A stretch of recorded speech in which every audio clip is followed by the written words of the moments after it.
دیگر شہروں کی طرح 18 ہزاری میں بھی نوجوان لیڈر نواب فیصل حیات خان جبوانہ سابق ایم پی اے کی زیر قیادت پاک فوج سے اظہار یکجہتی کے لیے ریلی کا انعقاد۔ جوئیہ نیوز پلس رجسٹرڈ کے 18 ہزاری سے نمائندے محمد آصف جوئیہ کی رپورٹ کے مطابق دیگر شہروں کی طرح 18 ہزاری میں بھی پاک فوج سے اظہار یکجہتی کے لیے ریلی نکالی گئی، جس کی قیادت نوجوان لیڈر نواب فیصل حیات خان جبوانہ سابق ایم پی اے نے کی۔ ان کے ساتھ اقبال خان جبوانہ، سابقہ ضلعی ناظم جھنگ، میاں ظفر احمد گوشی، صدر پی ایم ایل این تحصیل 18 ہزاری، چودھری رضوان اکبر، سابقہ امیدوار کونسلر چودھری تنویر جٹ، یوتھ کوآرڈینیٹر اور حمزہ عباسی کے علاوہ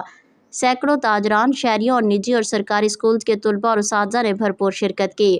اور پاک فوج کے حق میں نعرے لگائے۔ ریلی کا عوام کی طرف سے جگہ جگہ استقبال کیا گیا۔ آخر پر ملک کی سلامتی اور ترقی کے لیے دعا کی گئی۔